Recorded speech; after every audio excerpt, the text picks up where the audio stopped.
السلام علیکم ورحمۃ اللہ وبرکاتہ۔ بسم اللہ الرحمن الرحیم۔ رمضان المبارک میں بہت کثرت سے تلاوت کی جاتی ہے۔ بعض لوگ یہ سمجھتے ہیں کہ تلاوت ترجمے کے ساتھ کی جائے تو پھر اجر ملتا ہے، الفاظ پڑھنے سے کچھ نہیں ملتا۔ یہ غلط ہے۔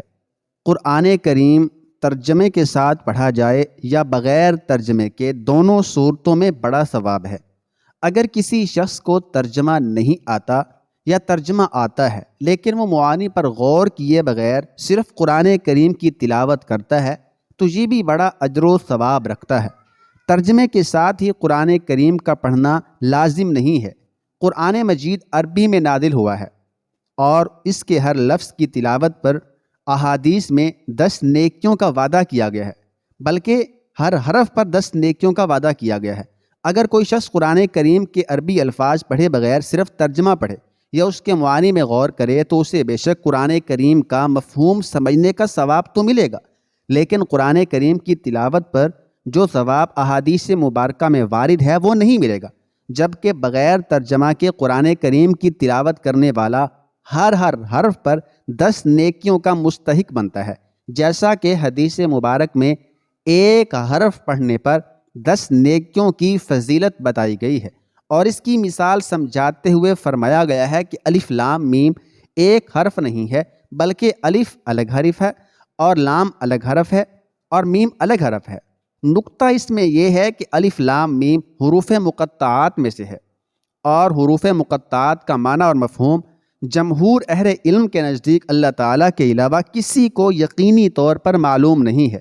حدیث شریف میں مثال ہی ان حروف کی دی گئی جن کا معنی کسی بھی امتی کو معلوم نہیں ہے، اور ان کے پڑھنے پر ہر حرف پر 10 نیکیوں کا وعدہ کیا گیا ہے، تو معلوم ہوا کہ قرآن کریم کی نفس تلاوت بھی مقصود ہے اور اس پر اجر و ثواب مستقل ہے۔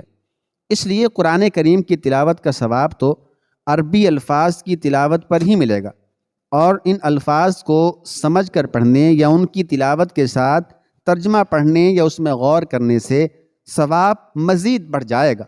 حاصل یہ ہے کہ سمجھے بغیر تلاوت قرآن کریم کو فضیلت میں کم نہ سمجھا جائے۔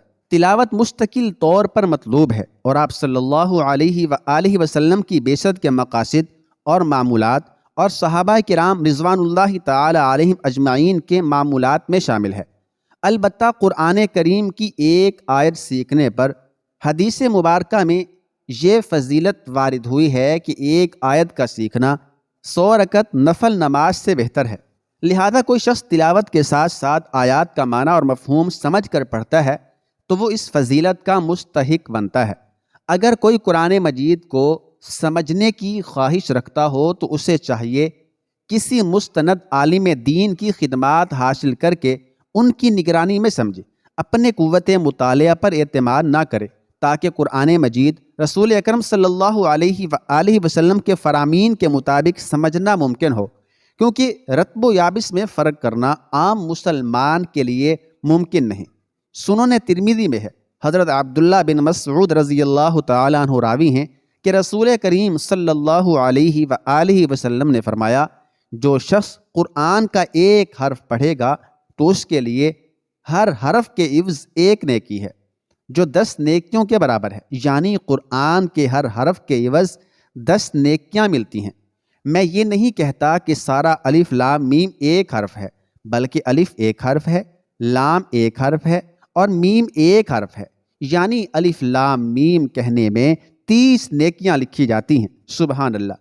سنن ابن ماجہ میں ہے، حضرت ابو ذر رضی اللہ تعالی عنہ بیان فرماتے ہیں کہ رسول اللہ صلی اللہ علیہ وآلہ وسلم نے مجھ سے ارشاد فرمایا، تو صبح کو جا کر کتاب اللہ کی ایک آیت سیکھے، یہ تیرے لیے 100 رکعت نماز سے بہتر ہے، اور تو صبح جا کر علم کا ایک باب سیکھے، خواہ اس پر اسی وقت عمل کرے یا نہ کرے، یہ تیرے لیے 1000 رکعت پڑھنے سے بہتر ہے۔ آخر میں ایک اہم مسئلہ سماعت فرما لیں۔